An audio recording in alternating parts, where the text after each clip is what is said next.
Assalamu alaikum wa rahmatullahi wa barakatuh. I'd like to welcome you all to our series in the names of Allah. And in this series, this segment, this session, we'll be dealing with session 23, name number 32. And as is usual, our usual practice, we welcome our students, regulars, as well as new visitors. Prior to beginning, Alhamdulillah, Sister Rashida Abdul Rashid giving salams from Virginia. And I'll just remind her that if she wanted to work on the Q&A, please let us cooperate on that. I think all the students will enjoy. We'll be finishing off the 33rd name, which is the first segment, we could say, or the first volume of the book, which will be a 3-volume book, or whatever. It would be nice to give the test following that. But of course, without having material to review, it makes it a little bit more difficult unless you've been doing your notes all along. Anyway, Yasin Ismail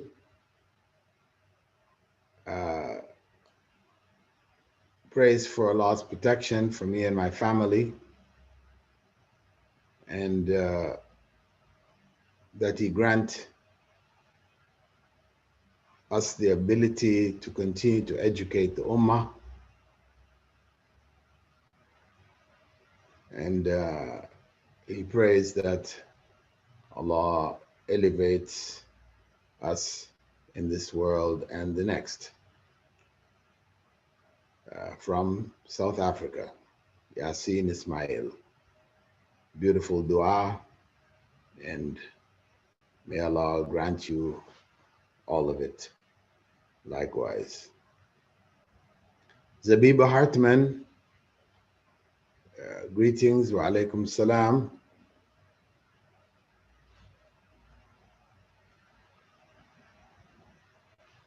Greeting, including the other brothers and sisters from Groningen, Germany.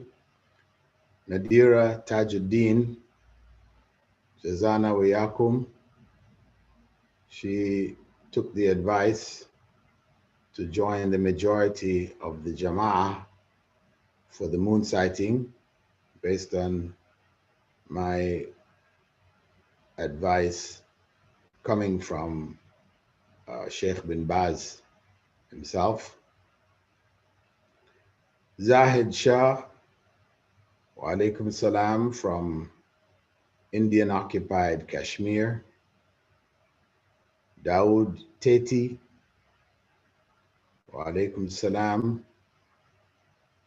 Our brother from Grenada, Hamza Andel,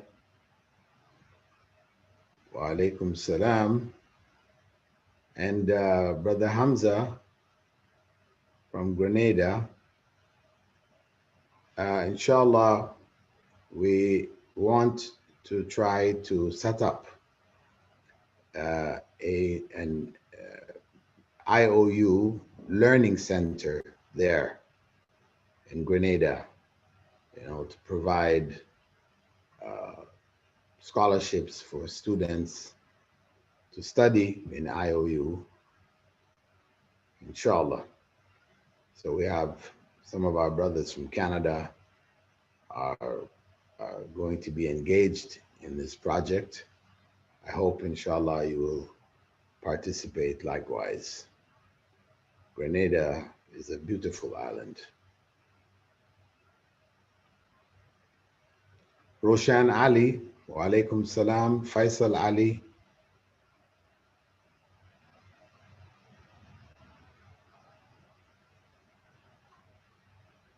Yeah.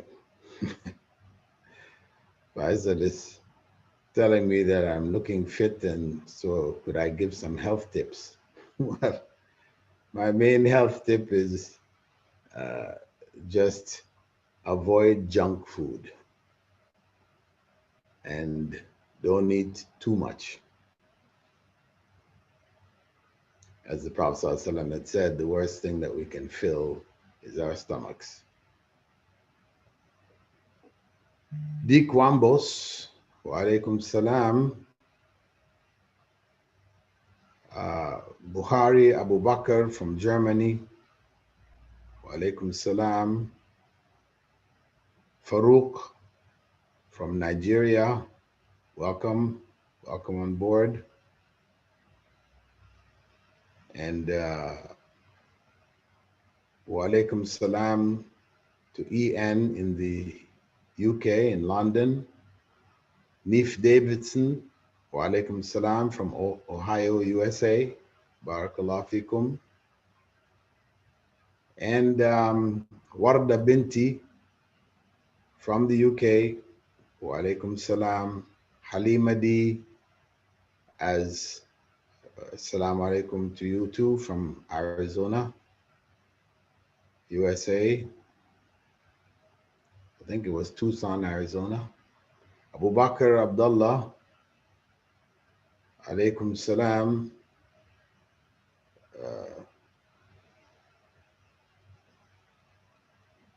Ramadan Kareem to you too. Today may be our last day. Hamid Abdul Sattar, wa alaikum salam, from Cleveland, Ohio. Da'wa Dude, Lebronsky, Milan, wa alaikum salam. Mamadou Yoro, former IOU, wa alaikum salam. He mentioned that he traveled to Gambia, but I wasn't there. Well, I was there between 2013 and 2018, 2019. I've been there off and on, not living there full time, but for stretches. Sorry, I missed you.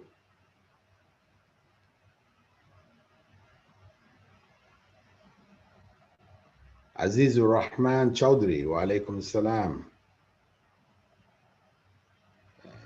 Inshallah, I pray you're okay. Alhamdulillah, I'm fine.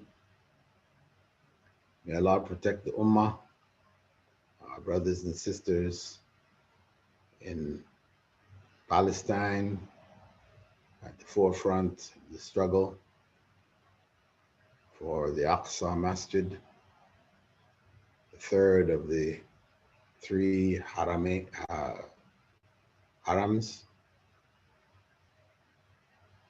Allah protect it and protect the Ummah. Ali Abdi Adao,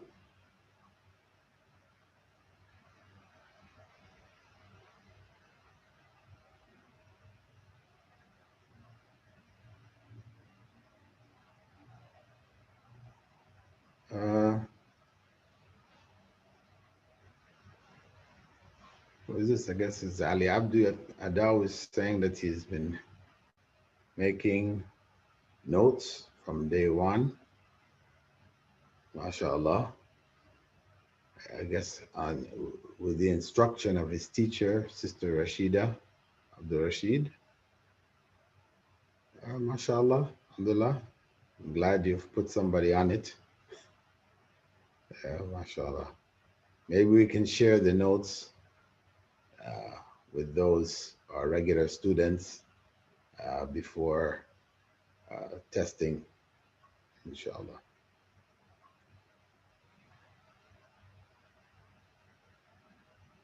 Tariq Abdul Wadud, wa alaikum salam. وبركاته ورحمة الله وبركاته.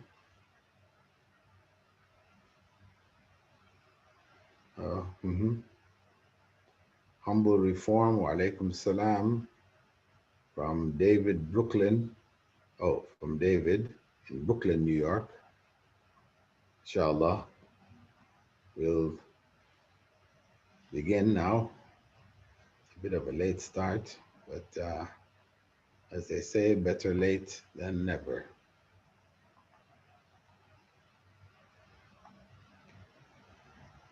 Alhamdulillahi Rabbil Alameen, wassalatu wassalam ala rasulihil kareem, wa ala alihi wa ashabihi, wa man istanna bi sunnatihi ila yawmiddin.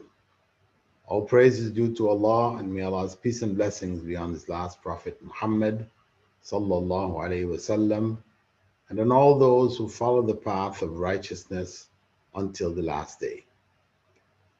This is session 23, and we will be looking in this session at name number 32, Al-Basir, the all-seeing, the all-perceiving. Now this name is mentioned in the Quran some 42 times, mashallah. Among them, we have with us, Innahu huwa as-sami'ul basir, the Surah Al-Isra. In terms of its meaning, Al-Basir comes from the triliteral root Ba, Sad, and Ra. And is based on or derived from the masdar Basar or Basarun. And it is said to have 4 meanings. The first meaning is to see or notice, and the second, to understand. As in English, we say, do you see what I mean? The third meaning is to have insight or to perceive. And the fourth is to be precisely aware. The root Basar appears 148 times in the Quran in 10 derived forms. Linguistically, Basir is the intensive form on the fa'il pattern of the present participle Basir, one who sees or is hearing or is seeing. Similar to other divine names like Rahim, Alim, Kabir, and Aziz. Relative to Allah, this divine name Al-Basir refers to both the perfection and the totality of Allah's seeing, which cannot be compared with the seeing of any other created being.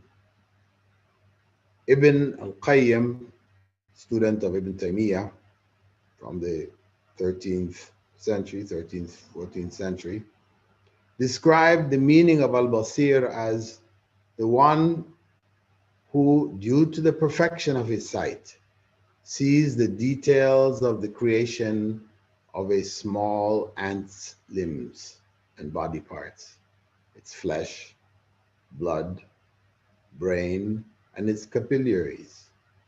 He sees its footprints on a smooth black rock in the middle of a moonless night. The point to note, as we mentioned in the case of As-Samir, some early philosophers and theologians who collectively were referred to as the Mu'tazilites, who gained sway over the Ummah during the 8th and 10th centuries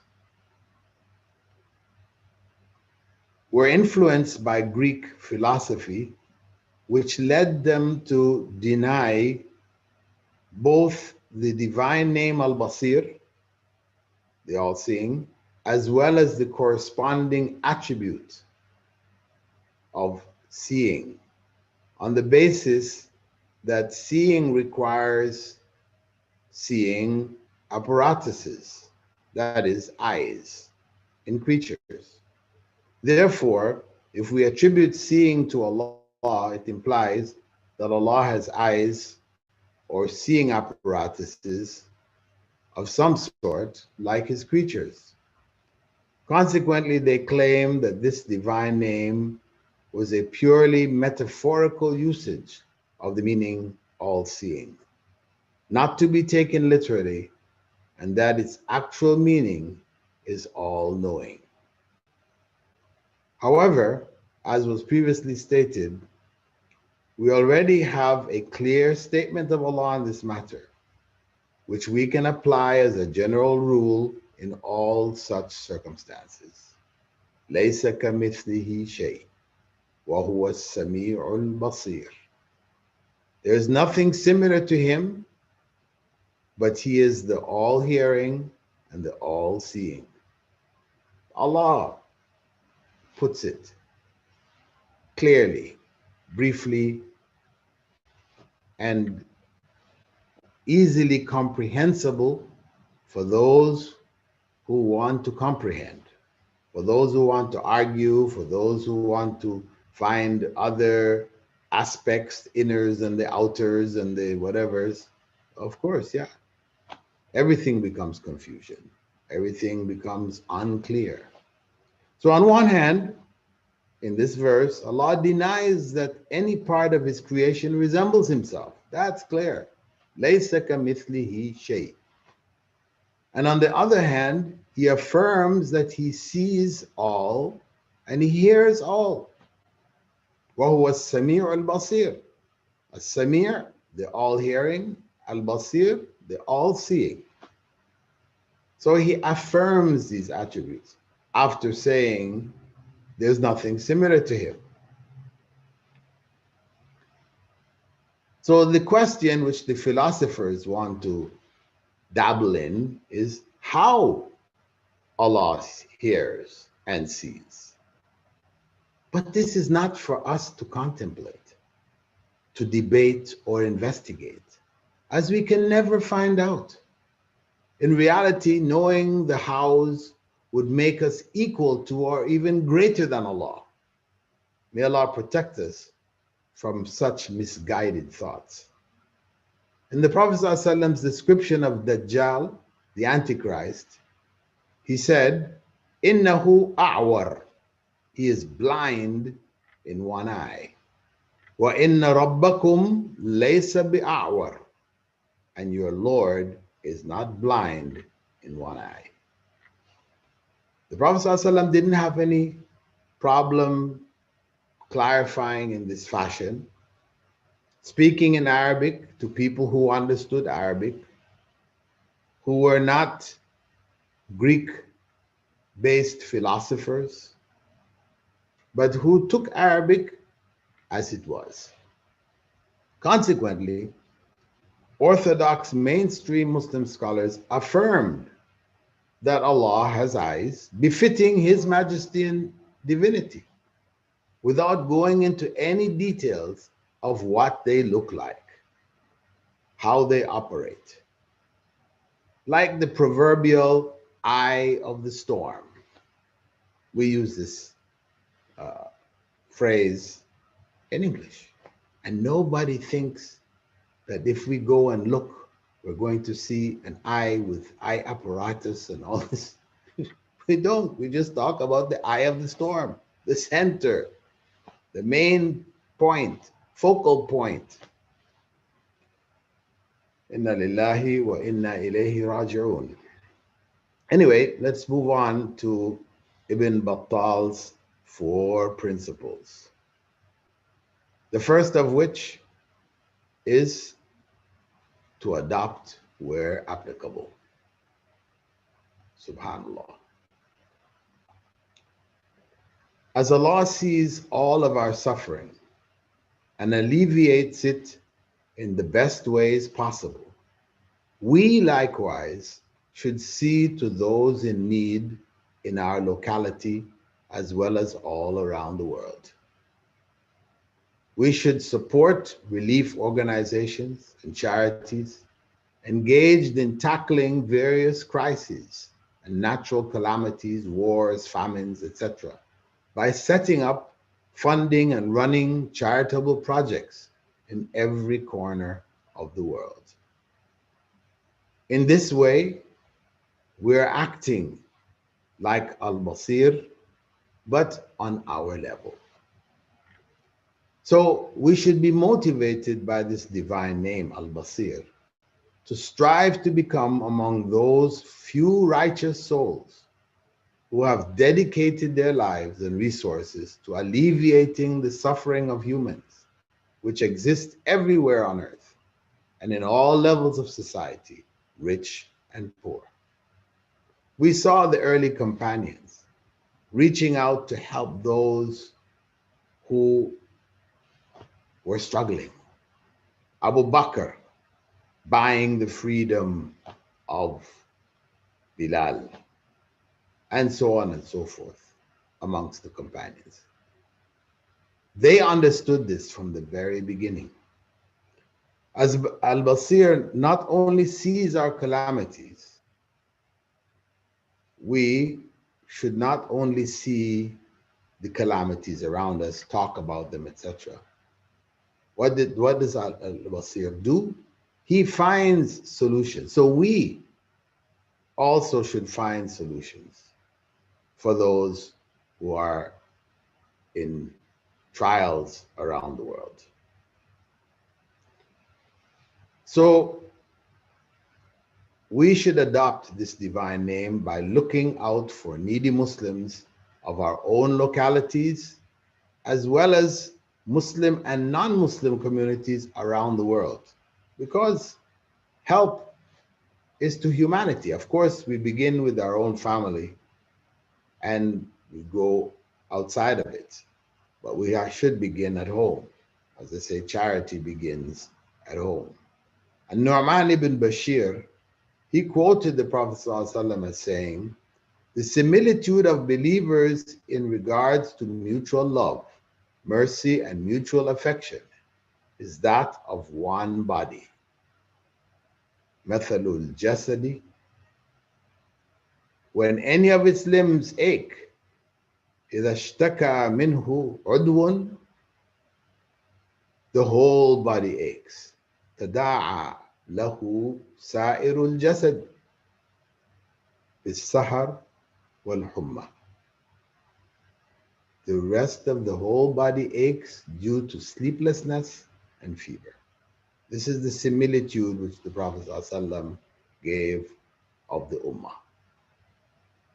This divine name contains a strong encouragement to be always charitable, as the Prophet ﷺ was, especially in the month of Ramadan. And in the last 10 days and nights, he demonstrated the highest examples of charity and reminded us in numerous sayings. He reminded us to not fear poverty, telling us, "Ma naqasat sadaqatun min mal." Charity does not decrease wealth. And we can't hear that enough. This we need to put on a picture with a frame, put it on our walls. We see it when we're leaving our homes. We see it when we come back in our homes. It's just a bell ringing in our heads. Ma naqasat sadaqatun min mal. Charity does not decrease wealth. Till that becomes a reality. That not that we accept it philosophically, because of course we do have to do that, but more importantly, that we accept it emotionally and spiritually. We accept it as a reality that we need to live in accordance with, and be sure that if we can live in accordance with the meaning of this powerful hadith, we will be among the charitable whom Allah elevates to be in his paradise. So we shouldn't fear poverty, as charity doesn't reduce wealth. Instead, it increases it. This is the reality. We should also spend to receive. The Prophet ﷺ quoted Allah as saying, قال الله انفق يا ابن آدم أنفق عليك. Allah said, spend in charity, O son of Adam, and I will spend on you. Spend in charity, and I will spend on you. When we spend in charity, Allah spends on us. Thus, our wealth will increase in quantity and in blessings. Whatever we want, we're keen about getting something, we feel it's very important, it's good, it's beneficial, it's whatever, give in charity. Give as much as you can in charity. And Allah, inshallah, will make a way. If it's good for you, He will make a way for it. If it's not good for you, because you might think this is the greatest thing, I really need to have this, I need it, I want it, I will only be happy unless I get it, but maybe it's really not good for us. The Prophet ﷺ had also taught us to treat our ill, those who are sick, illnesses, with charity. Meaning that if we become ill, we should give charity as a means of treating the disease or curing the illness or speeding up the recovery by Allah's intervention. Da'u mardakum bis sadaqah. Treat your sick with charity. And of course, as we've mentioned previously, the Prophet ﷺ instructed us to give charity to gain Allah's forgiveness for our sins. As-sadaqatu tudfi'u al-khati'ah kama yutfi'u al-ma'u an-nar. Charity obliterates sin the way water extinguishes fire. Allah al-Basir loves those who use the abilities He gave them for His sake. Did Allah give you eyes to look at forbidden things or to work in unpermitted businesses? Did He give you the blessing of understanding and having insight, like when you study, for you to be lazy and not care? Ask Him to help us to use our insight and our sight for only the things which please Him. The second principle of Ibn Battal, Imam Ibn Battal, is to confirm where the name is unique and inapplicable. Actually, right from the first, when we're looking to adopt it, we're identifying what aspects of it are inapplicable. So in the second principle, we now focus on the inapplicability of the name.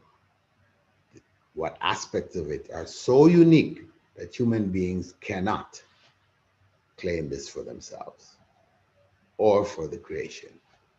So this name, once understood in its fullness, has to be confirmed as unique to Allah and confined to Him alone, as none of His creatures is all-seeing. None.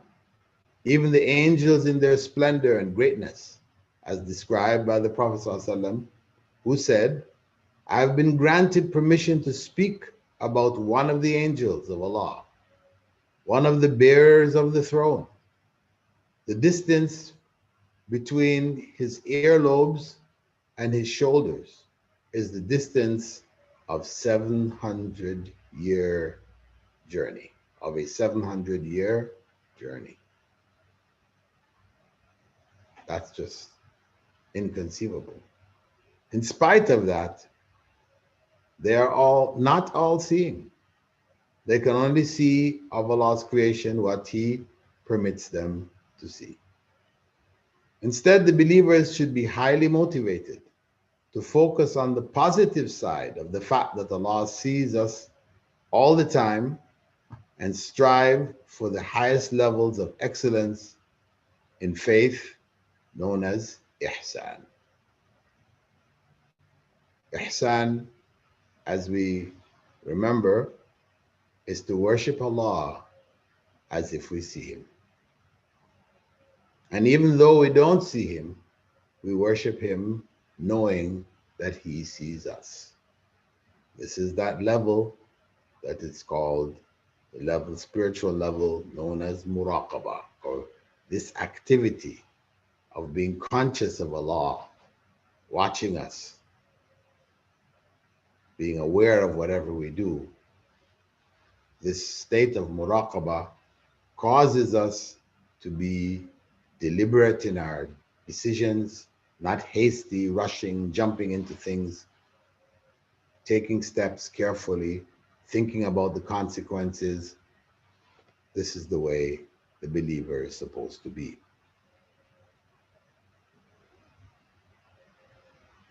So we should strive for ihsan. This name should motivate us to strive to achieve ihsan or itqan, striving for excellence. Knowing that Allah sees everything we do should encourage us to be more devoted in our worship, more righteous in our deeds, more kind in our dealings with others. And this is why the Prophet ﷺ had said, excellence in faith is to worship your Lord as if you see Him. And though you do not see Him, worship Him knowing that He sees you.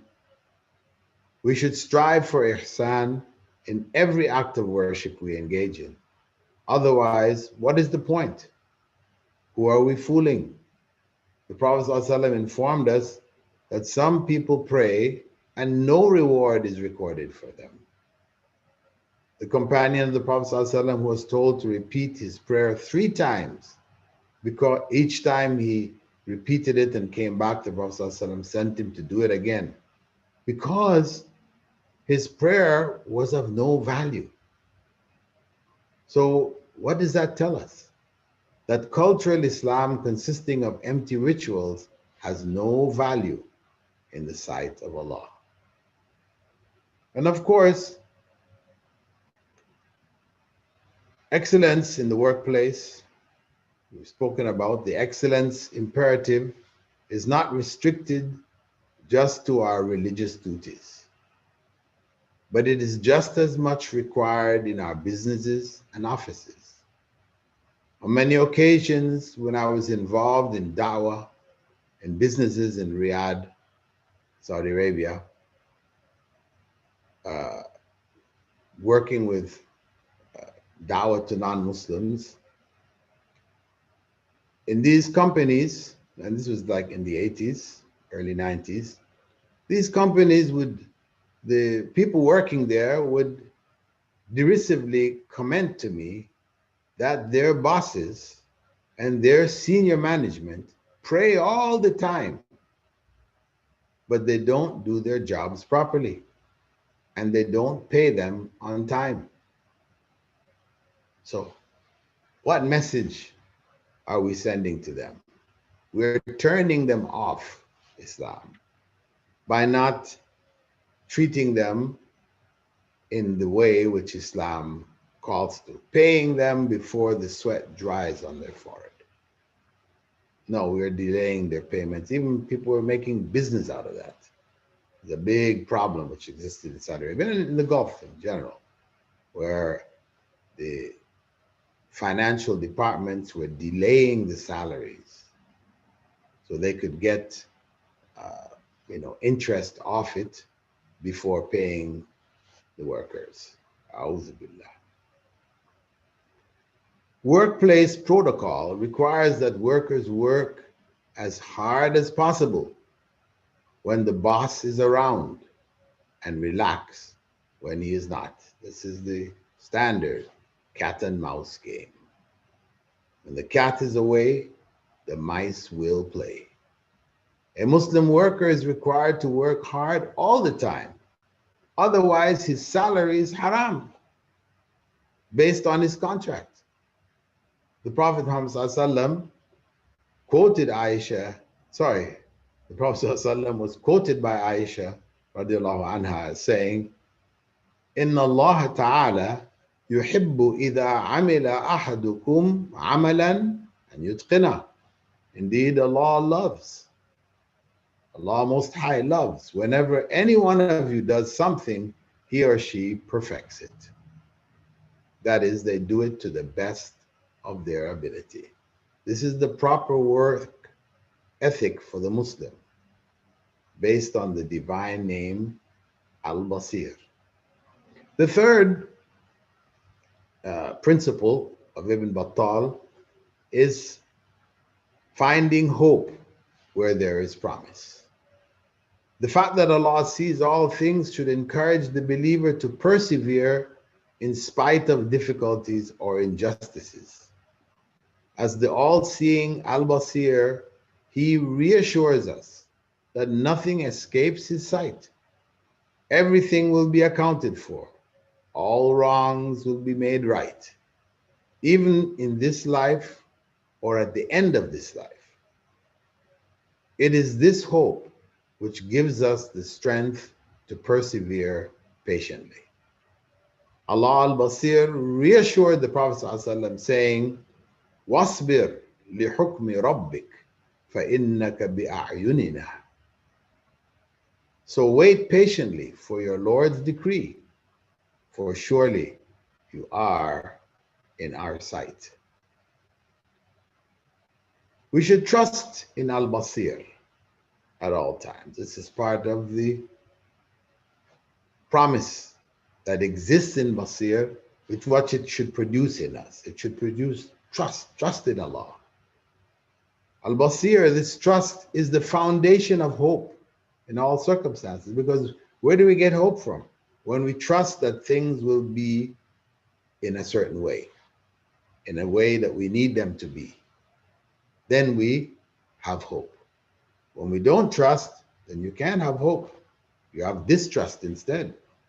He sees every object and sorrow we face, and everything others do to us.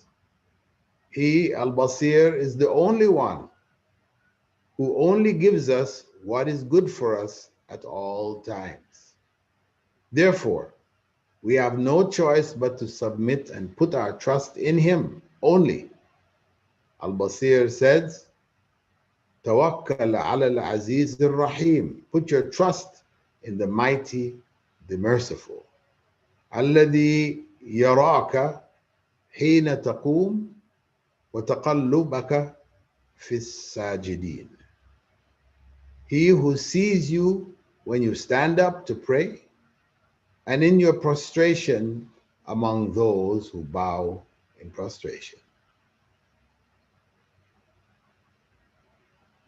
Now, the fourth principle of Ibn Battal is fear where there is a warning. This divine name Al-Basir contains a severe warning along with its abundance of hope and trust-building promises. Knowing that Allah is the all-seeing, meaning that nothing escapes him, he sees all of our sins. At the same time, that he sees the sins of all of his creatures. It is a reminder of the judgment to come, in which everyone will be held accountable for what they did in this life. Though Allah al-Basir saw everything we did and forgot nothing of what we have done, He will have our body parts bear witness against us as a means of further degradation on that fateful day of judgment. يوم تشهد عليهم ألسنتهم وأيديهم وأرجلهم بما كانوا يعملون. On the day of judgment, when their tongues, their hands, and their feet will bear witness against them as to their actions. And they will ask, why? They were commanded by Allah. And Allah goes on to say in Surah Fussilat, verse 20, until when they reach the hellfire, their hearing and their eyes and their skins will testify against them of what they used to do. حتى إذا ما جاءوها شهد عليهم سمعهم وأبصارهم وجلودهم بما كانوا يعملون. And they will say to their skins, why have you testified against us? And they will say, we were made to speak by Allah, who has made everything speak. And He created you the first time, and to Him you are returned.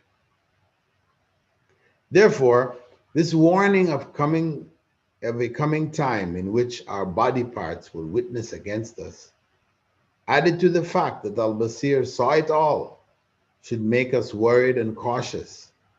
It should help to prevent us from continuing to commit sins.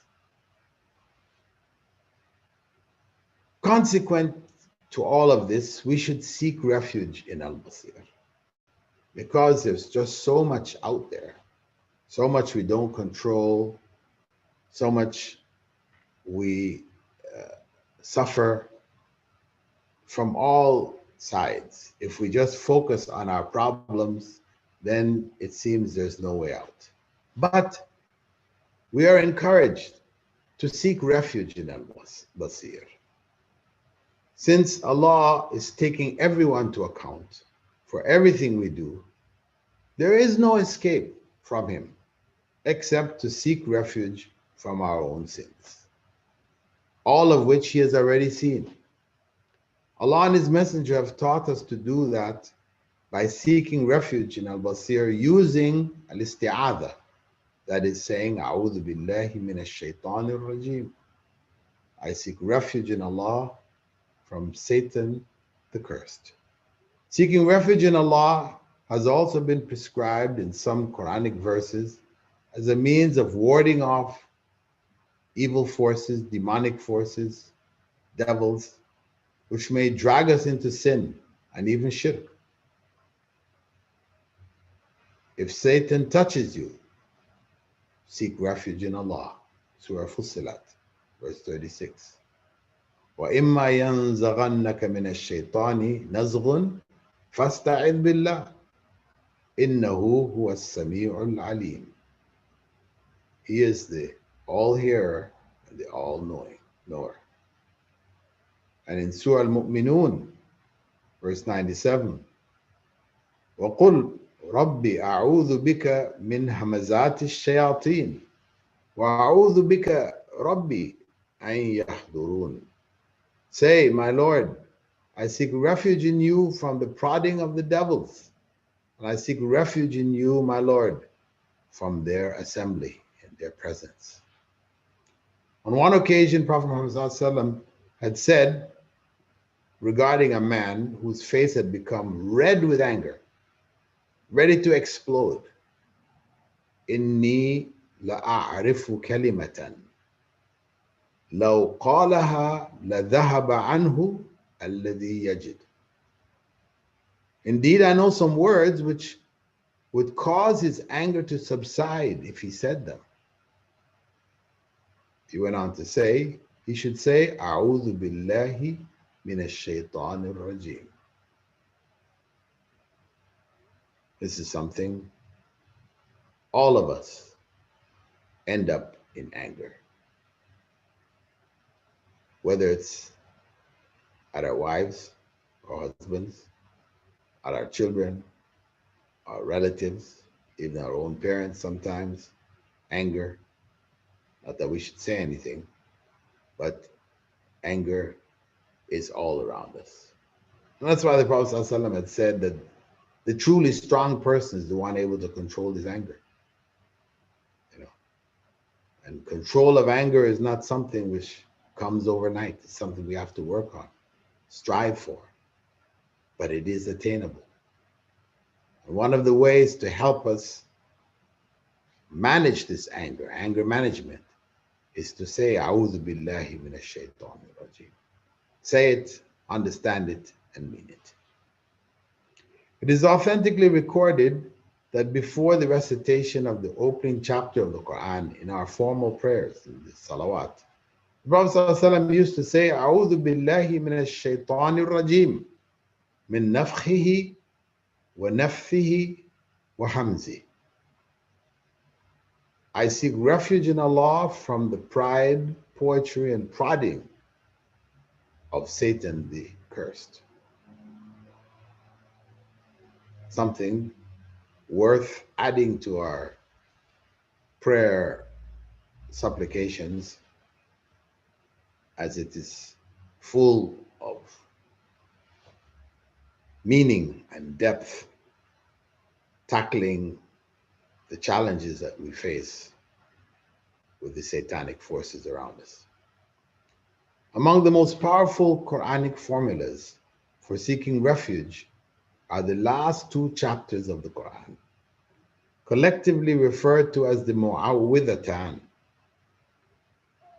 According to a number of authentic reports in the Sunnah, these two chapters were initially revealed specifically to break a magical spell which had been placed upon the Prophet ﷺ in Medina. The Prophet ﷺ's wife, Aisha, also reported that whenever any of the members of the household became physically ill, Allah's Messenger used to blow over them, reciting the Mu'awwidhatan, the two means of ta'weez, of seeking refuge. The Prophet ﷺ also taught a number of prayers of exorcism or cleansing, incorporating the isti'adha for a variety of occasions. Some were to cure illnesses caused by the jinn, and others were to just ward them off. For example, the Prophet ﷺ taught us to recite as a means of spiritual cleansing, exorcism, Bismillahi yubrik, min kulli da'in yashfik, wa min sharri hasidin idha hasad, wa sharri kulli dhi ayn. In the name of Allah, may He make you well, and may He cure you from every evil, from the evil of the jealous when they are envious, and from the harm of the evil eye. This is how it's said when reciting it over somebody else. If you're saying it for yourself, instead of saying Bismillahi yubrik, you say, yubrini. In the name of Allah, may He make me well.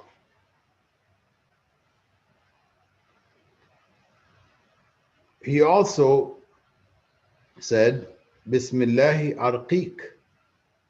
And again, this is for others. For yourself, you say, arqini. Min kulli shay'in yu'dhini. Oh, yu'dhik. In the name of Allah, I exercise you, or exercise myself. I cleanse myself from everything which harms me, from the evil of every soul or jealous eye. من شر حاسد إذا حسد من شر كل نفس أو عين حاسد الله يشفيك بسم الله أرقيك. May Allah cure you. In the name of Allah, I exorcise you. Or I cleanse you. You know, the term exercise is not in most people's vocabulary, so it may be a bit clumsy. But what's meant by exercising is a cleaning. It's a cleansing. Cleansing, but it's a spiritual cleansing as opposed to physical. The Prophet ﷺ also taught, أعوذ بكلمات الله التامة من كل شيطان وهامة ومن كل عين لامة. I seek refuge with the perfect words of Allah from every devil, poisonous pest, and every harmful evil eye. That's a body of purifying incantations, recitations, readings, cleansing, which came from Rasulullah sallallahu alaihi wasallam. And they're clear what they mean and how it was used. What we can see is that in nowhere among them are there any instructions to recite and blow on water and drink it, or to recite and blow on oil and rub it on our bodies or other people's bodies, or to recite Quranic verses, write them on paper or write them on plates in saffron, pour water on it, and then drink it, etc. However, there is a large body of such practices which have built up over the centuries, which were never done by the Prophet ﷺ and his companions or their students. Ruqya pharmacies have appeared, offering spiritual healing. This is a spiritual healing business. And it's being conducted and transacted on a massive scale in stores around the Muslim world, selling black seed, honey. Of course, these are mentioned in the Sunnah. Good, it's good for us. In the Quran, honey. They sell Qurans and Quran stands, prayer rugs, and other Islamic paraphernalia, but then they have a whole section of water that has been blown on by Sheikh this one, Sheikh that one, Sheikh the other one. And depending on the status of the Sheikh, the more expensive it gets. You know, but I mean, whether it's really true that it was blown on by this Sheikh or that Sheikh or whatever, Allah knows best. But even so, even if it's true, the point is, where is that from the Sunnah? Where did that come from? It's good business, but it's not Islam. What the Prophet ﷺ has given us is sufficient for us. It should be sufficient for us. Because he said, مَا تَرَكْتُ شَيْئًا يُقَرِّبُكُمْ إِلَى اللَّهِ إِلَّا وَأَمَرْتُكُمْ بِهِ. I've not left anything which will bring you closer to Allah without telling you to do it. So if this was going to help us, bring us closer to Allah, keep the satanic forces, etc., away from us, etc., he would have been the first to tell us. But he didn't. And this is not a matter of technology, because we could say, well, he didn't use a microphone either, you know? But we're using them now. Well, that's technology. That wasn't available then. There wasn't an option. So he preferred not to use it. In this case, blowing on water is available. He could have done it in a bowl of water or in a pot of water. He could have done it. All of that could have been done, but he didn't. So what the Prophet ﷺ has given us should be sufficient for us. We need to stop where the Prophet ﷺ's companions and their students stopped.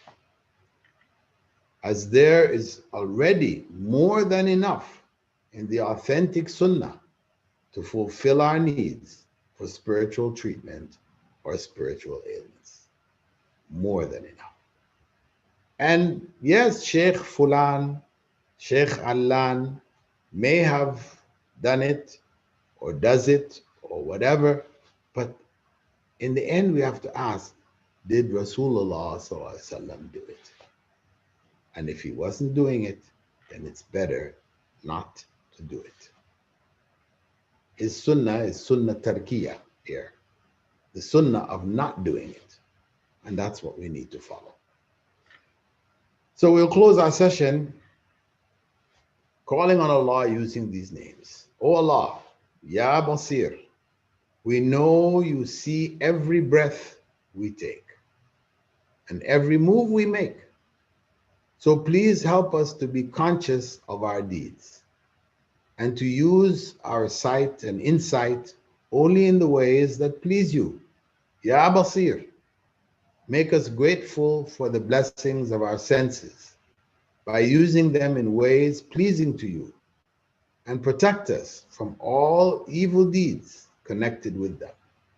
Ya Allah, support us in everything and in doing everything with excellence, whether in our worship or our worldly affairs, and help us to achieve the ultimate goal of Jannah. Ameen. Barakallahu feekum. Assalamu alaikum wa rahmatullahi wa barakatuh. We'll now shift to our section dealing with questions. Barakallahu feekum.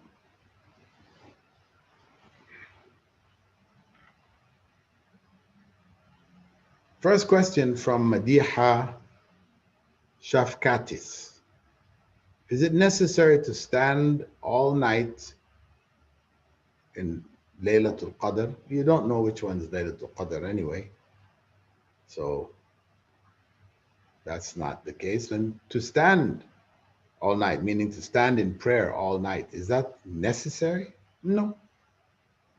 You do what you can. If you feel strong and whatever, you want to stay up all night in prayer, do it. And inshallah, you get the reward for it. If you, on the other hand, are tired, you've been working a long day, etc., you can't do it. You don't have the strength to do it. Then you do what you can and you're rewarded for what you can.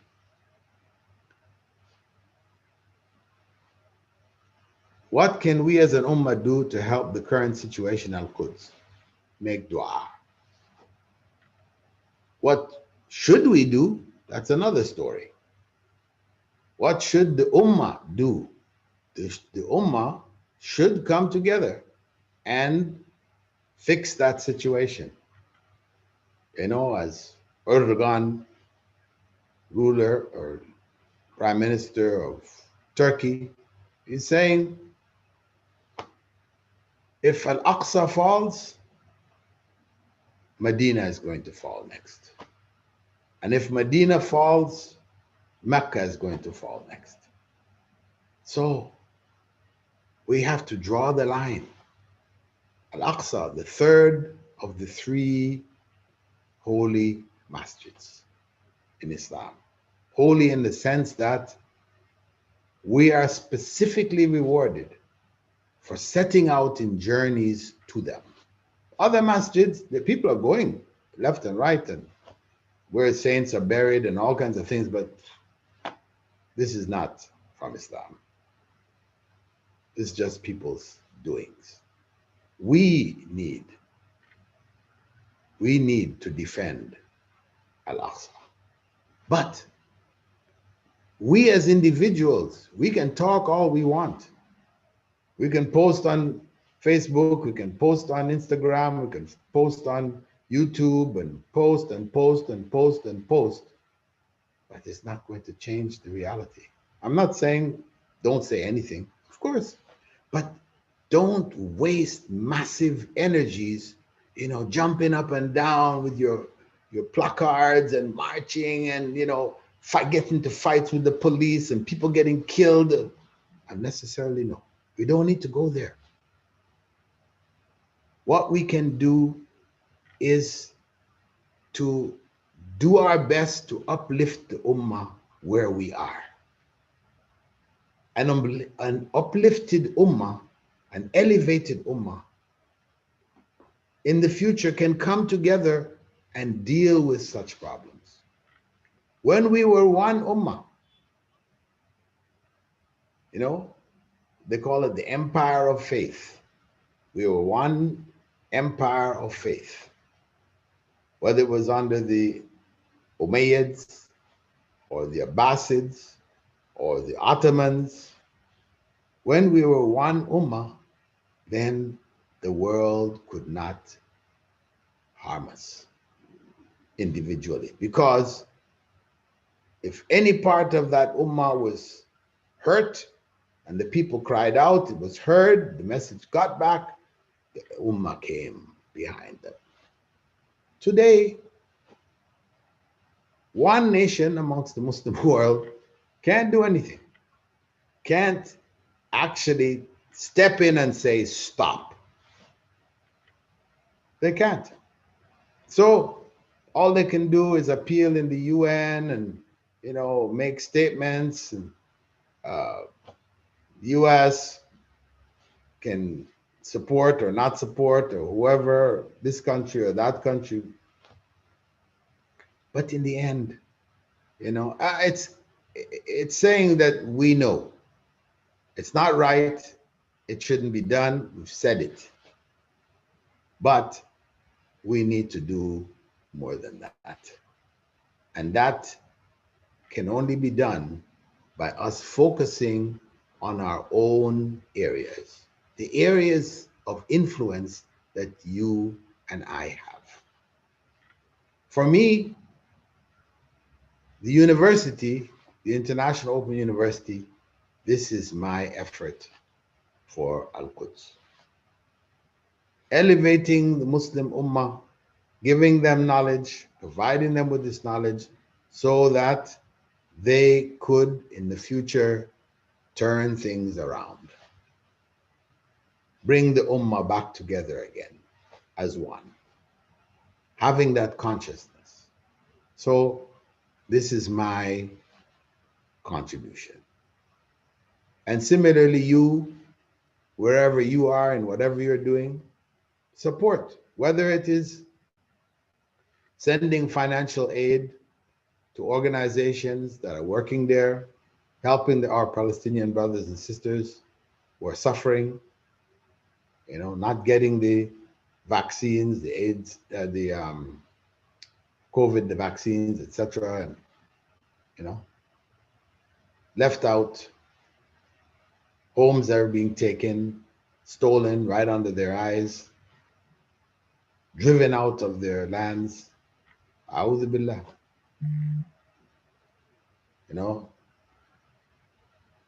Big thing was made about Armenia, but the Palestinians remain. The elephant in the room. Inna lillahi wa inna ilayhi raji'un. There are some students of knowledge in the West, like Hamza Sortsis, who are totally against the presentations on the miracles of the Quran, in the scientific miracles of the Quran that are, promoted by a variety of different people. Maurice Bucaille was one of the first to write about it. And Dr. Zakir Naik has also written on it. I've given talks about elements of it. And Hamza, Brother Hamza Sortsis, and others are against using the evidences that exist in the Quran as proof of an aspect of the miracle of the Quran. Of course, primarily the miracle of the Quran is a linguistic miracle. That's the reality. That's where the essence of the miracle lies. But there are other aspects of it which have miraculous evidence, talking about things in terms which are discernible thousands of years before its time, before people came to actually know. So this, of course, people can have different opinions about this. It's the same thing with using the Bible when giving dawah, quoting from the Bible to Christians. There's different discussions that developed around this. Some people say, no. Prophet ﷺ told Omar to get rid of the book. He was using something from the Torah, get rid of it. If Moses was here, he would follow me. So don't go into the Torah seeking knowledge which you don't have. If you're looking at it in terms of verification of what we have, further verification, and it can be used to clarify the common origin of the Quran and the existing Torah or the Gospels or whatever, then there's no harm. But we should be clear that, this is not certain knowledge. It has its limitations, and we should know where those limitations are. Similarly with the scientific miracles or apparent scientific miracles, they can have other interpretations. It's possible, although this is what has been shown, has been shown to be, legitimate interpretations. The fear being that if we tie the Quranic verses to science, scientific development, scientific knowledge, science is always changing. It's not fixed. As new information comes, ideas change. So it's in a process. So now if you came in at one point and held on to that and said, look, this is proof, this is divine, and then it changed, then what are you going to say then? Problematic. It could put the Quran, in a compromised situation or a compromised position. So it has its logic and reason for avoiding tying the Quran to certain scientific theories, which are not facts, but are just theories, etc. From our Instagram team, students. Are necklaces and bracelets with Fatima's hand haram? Fatima's hand, right? It's got like two thumbs on it, right? One thumb on one side and a thumb on the other side. Yes, haram. It's an amulet. And the Prophet ﷺ said, whoever wears an amulet has committed shirk. Sometimes they have a blue eye in the middle, right? The hand of Fatima. A'udhu billah.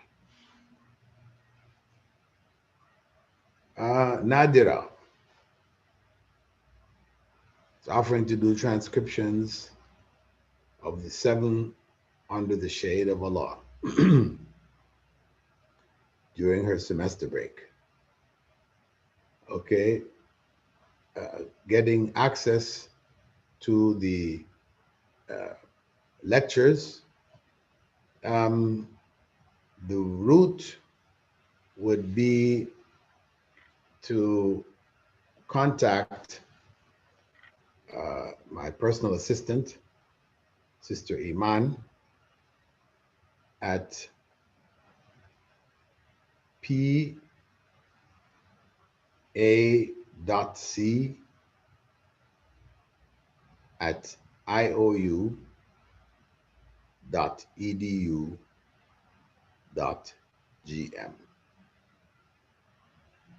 And she will put you in contact or give you access to the video lectures on the topic. Although I do believe they're in the website, the YouTube site, my YouTube channel, AAB Phillips. AAB meaning Abu Amina Bilal Phillips. So I think if you just go there, maybe there's 2 or 3 lectures on the topic. There's overlapping because maybe it's a repeated lecture, or maybe they just kept one. I don't know exactly what the situation is. I haven't gone into the website. There are people who are looking after it for some time. But perhaps you can get it yourself. Otherwise, you can get the help of Sister Iman. Jazakumullah khair for that offer.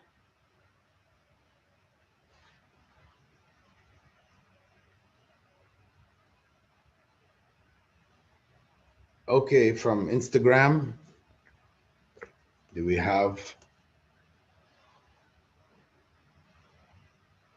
any questions from our Instagram team, students, visitors?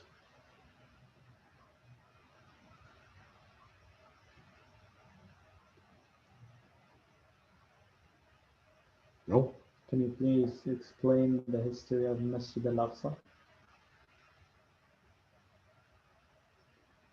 The history of Masjid al-Aqsa.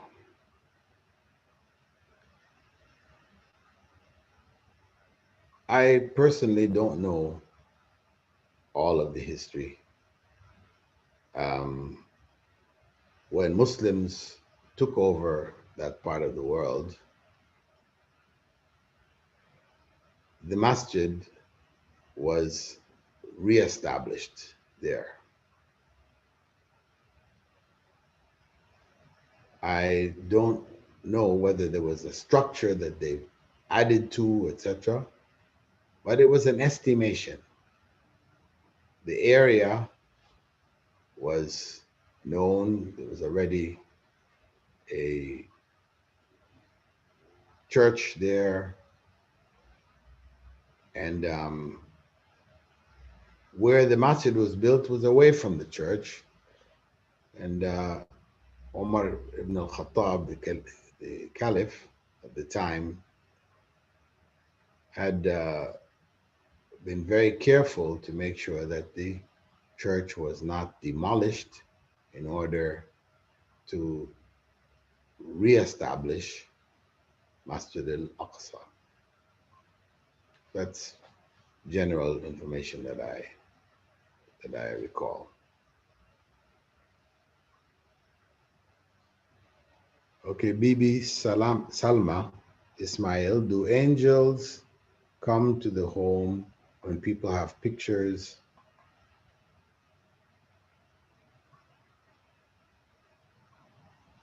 When people have pictures in albums or elsewhere, they're not on display.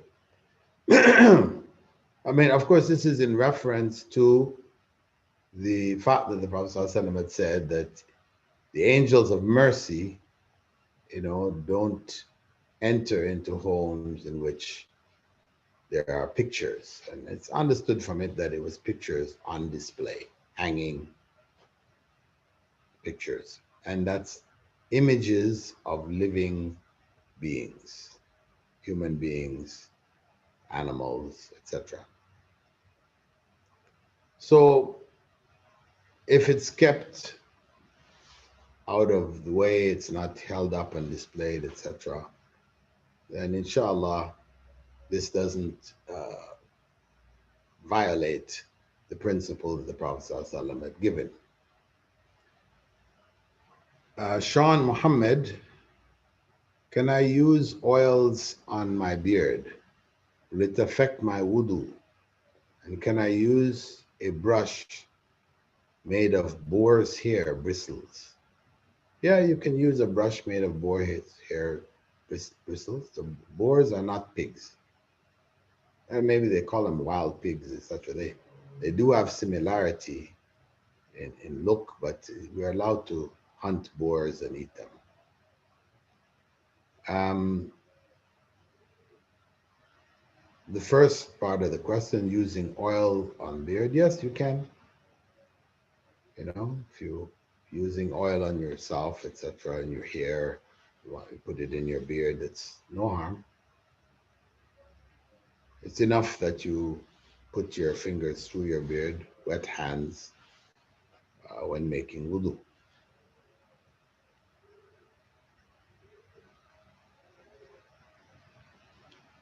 Saminat, my question is regarding the topic of divorce. Is not feeling content, comfortable, happy with your partner a valid reason to divorce them? Well, it just depends on not what does not feeling content mean. Um, being uncomfortable, being unhappy. Uh, there are times in every marriage where people are going to be unhappy. There are times when they're going to be uncomfortable. And there are times when they're going to be discontented. So we're not going to say as soon as that exists, then you go ahead and get divorced. No. But where it becomes dominant, it becomes oppressive, where one feels, crushed emotionally, psychologically, etc., then these might be valid reasons. So it may vary from person to person and circumstance to circumstance. Kasumba Zubair asks about Eid Takbir. Why are they contradicting, yet the Sahaba prayed lots of prayer behind the Prophet? Why don't we stick to a single takbir just like in other sunnah prayers? A single takbir, I'm not really clear exactly what's the point here, the point being mentioned. A single takbir, is that, are you thinking that everybody's saying, takbir together, rather than some people saying at odds with each other? So you're suggesting that the single takbir, where everybody in the whole area, the mosque or the prayer ground, all says it at one time, that this was sunnah. Well, we don't really have a clear sunnah on this to say that that is what it was. Okay, from our Instagram students. I wanted to ask about ruqya. You said that blowing on water or oil is not from the sunnah, but what if it is observed that using these things was more effective? Would it still be wrong to use? Well, the issue of more effectiveness. Sheikh Nasruddin Albani spoke about this. That these matters are not like scientific matters. You know, um, you diagnose people with the Quran. Depending on the reaction, you pick a certain surah, or you pick a certain verse, and when you find this verse has a greater effect, you use it more, and so on. The Quran and the Sunnah in this matter, it's not like, experimental scientific approaches to applying the Sunnah. No, Prophet ﷺ did it, you do it. He didn't do it, don't do it. Better not to do it. That's just the bottom line. You know, in medicine, we don't operate like that. You know, that's if the doctor did it, you do it. If the doctor didn't do it, you don't do it. No, because maybe another doctor is going to do it. So it's different. In science, okay, you give somebody something, medicine, it works, it's effective, okay, you start to prescribe it to others. But if we do that, this is opening the door for innovation wide open. Because it was effective, because you found it effective, because the possessing element which possessed a patient that came to you and you use this particular verse and the person appeared to be cured, you say, this verse did it. So I'm going to teach that people should use this verse, and I'm going to use this verse only, or whatever. No. Satanic force could leave even without a verse by you snapping your fingers. So you're going to tell people, okay, good thing is snap your fingers, the jinn will leave. No, it doesn't work like that. We just stick with the sunnah. The sunnah, the better.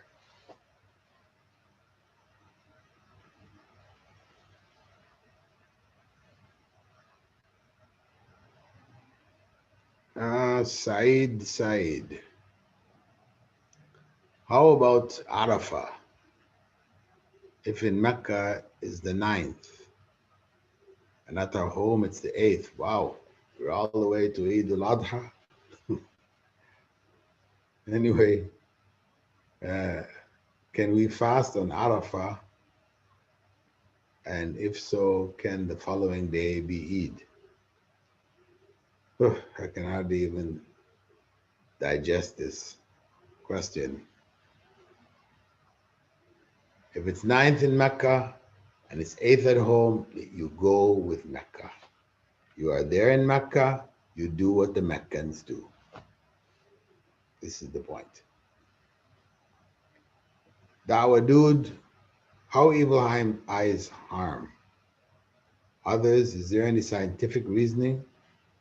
It's through the agency of the jinn. The evil eye is not the eye itself creating harm, but that the jinn can affect those who are focused on by a particular individual.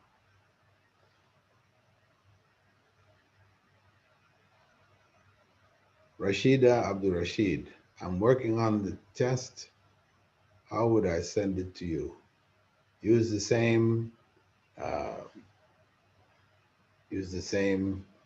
address which I gave of my personal assistant, Sister Iman,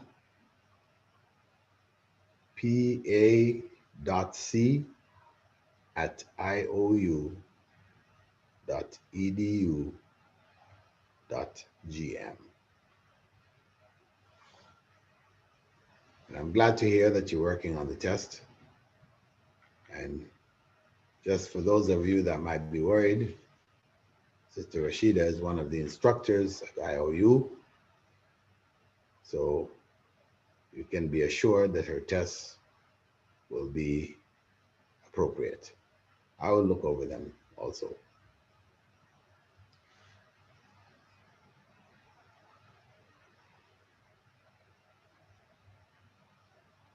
So her intention is to have it ready by the Eid, or I guess it's ready after Eid. I guess just after Eid, for the first 33 names. Name number 33 will be tomorrow. Inshallah, tomorrow is not Eid.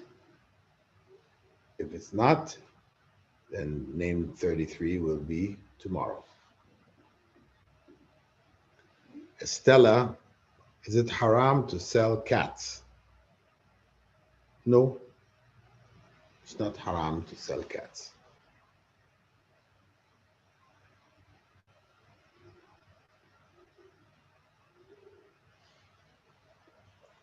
From Instagram, anything further, our students?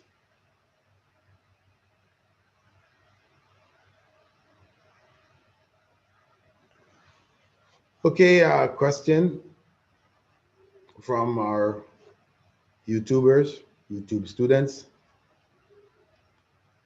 A stranger is asking, at what extent the evolutionary theory, or I guess it's to what extent can we accept as Muslims the evolutionary theory which is taught to us? Well, the bones, what they found, that show that dinosaurs existed, you know, stegosaurs and all the other saurs, raptors and etc., etc. To that extent, that's real. There's no doubt about that. We don't need to be denying, you know, what is fact. Now, how you determine it, how do you interpret it? There comes the theory. You know, Darwin's theory. Did he, in fact, bring a theory which handles all the issues? No. He brought a theory which seemed to point in certain directions, etc. And on a general scope, you know, you can say, yeah, there is some relationships, there appears to be. But to say, as they say, that our ancestors were apes, monkeys, or we shared the same ancestor as apes and monkeys, well, that's a big claim. And there's no evidence for that claim. Say, but, you know, human beings share like, you know, 90% of their, you know, genetic material with chimpanzees. Yeah. And we also share 80% of our DNA and stuff with worms. So where does that take us? You know, so this kind of, I mean, what the bottom line is that Allah can take the same source, clay, earth, and create human beings, create animals, and whatever he wishes. And of course, they came from the same source in that sense. But it doesn't mean that they're related to each other in a descending order. No.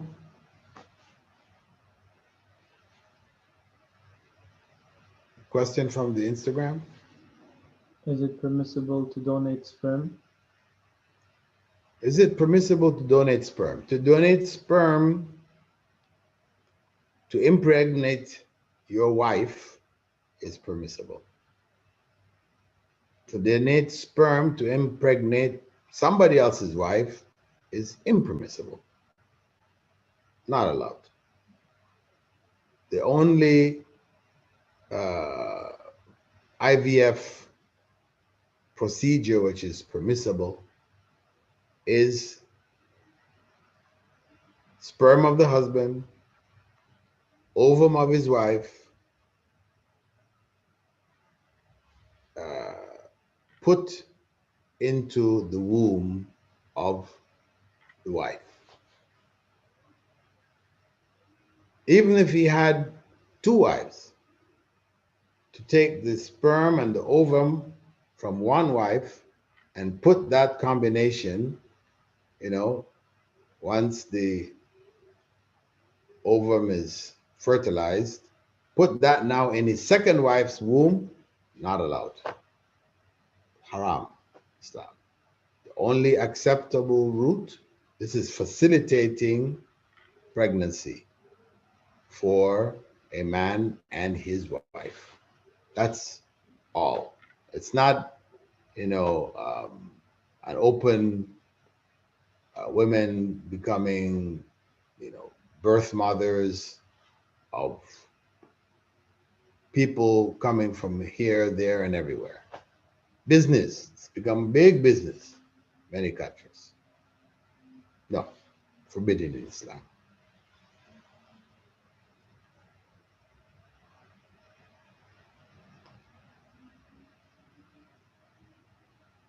Amjad Nisar. My grandfather used to be very religious when he stayed in Saudi. Then when he moved back home, he changed completely. He doesn't fast, nor does he pray. What do I do? Make dua. Make dua for him. Just pray for him. Try to bring over people who are from his age group to visit, to have dinner or lunch or whatever with you, and let them try to reach him, because you as a young person, 2 generations later, very difficult for you to give dawah to your grandfather. Very difficult.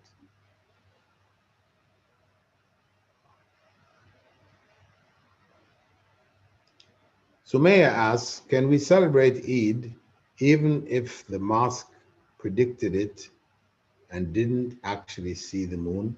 If everybody is following the calculations and the community is going to celebrate Eid based on the moon calculations, what the moon scientists, experts, astronomers say that Eid should be in your area at this time, you're following that, it's permissible, even though you didn't actually see the moon. Faisal Ali, can we cook food in wine? Some scholars say it's permissible, and their rationale is due to the heat changing one form to another, changing the wine. When the heat is added, then the wine evaporates. Well, it's a shaky situation. It would only end up being considered, because you can't go and buy wine. Even if you say, I plan to heat it and it will evaporate. No, you bought wine, it's haram. Finished, end of story, right there. Stop one. The only situation is where you are eating with non-Muslims and they're cooking, they've used wine in their cooking, they heat and it evaporates, it leaves a kind of taste or whatever. Can you have that? And as you said, scholars differed regarding it. Reality, of course, is that no matter how much you eat, you're not going to get intoxicated. No matter how much. You'll die first before you'll become intoxicated. So on the basis of that argument, technically speaking, it is permissible to eat it.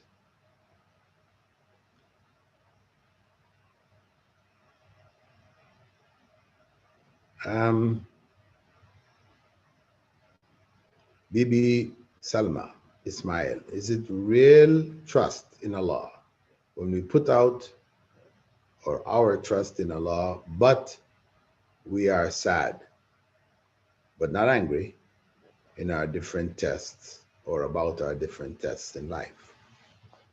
No, being sad about tests, this is natural.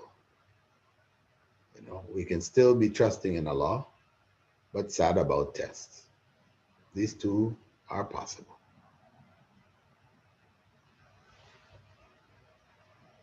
Said, if reciting Quran in Arabic, while we don't understand it, no benefit, of no benefit?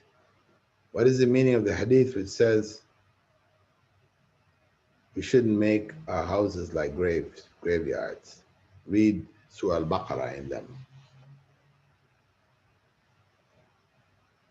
Read it with understanding. That's what was intended. It wasn't meant to just you reading the text and not understanding anything. Because the reading of the Quran itself is about guidance. So I would say that reading should be accompanied with understanding and not just reading for the sake of reading.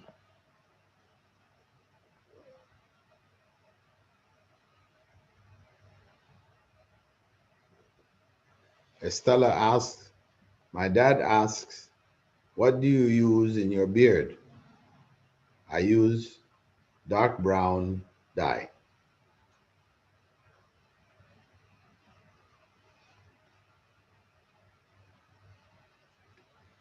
Hibiscus aromaticus. Can we curse and make dua against someone who damages us in an irreparable manner in case we have no other means to counter them?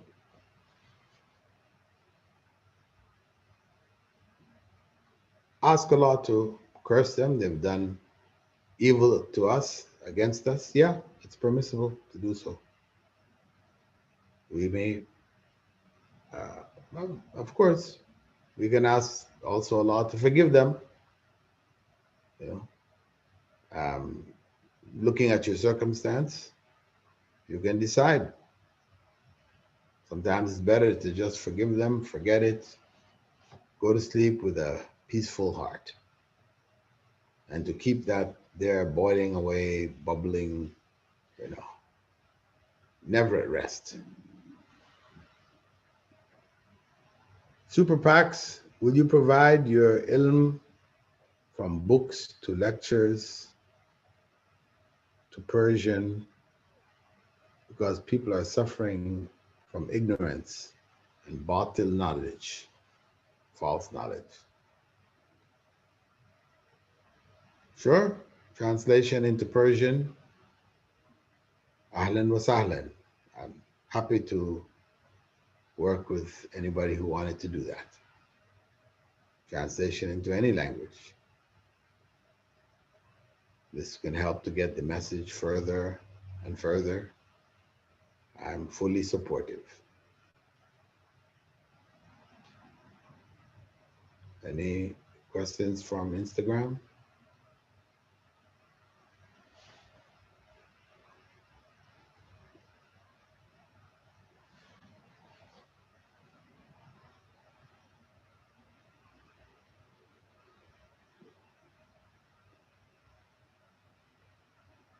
No?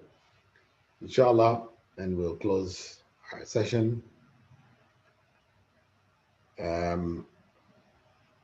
Reminding everyone again that the Ilm Institute, which is like the Islamic Coursera site which the International Open University has set up, where we offer their short courses in a variety of different fields. We welcome presenters to, they have something they feel the Ummah can benefit from, etc. It's just whatever is presented should be presented from an Islamic perspective, you know, giving Islamic knowledge along with it or whatever, beneficial. We welcome all to participate. And the revenue from it is shared between the presenters and the IOU department called Ilm Institute. If you want to go and have a look at it, you can type in Ilm Institute, that's ILM, INSTITUTE, institute.org, not .com, .org. So with that, we'll close our series. Oh, Yes, what I was supposed to tell you is that the Ilm Institute is having a 50% discount for all courses up until the 16th of May. That gives you another 5 days where courses can be registered in. I mean, just because you register in doesn't mean you have to take them immediately. So you can just go if you want to, you know, pick and choose as many as you want.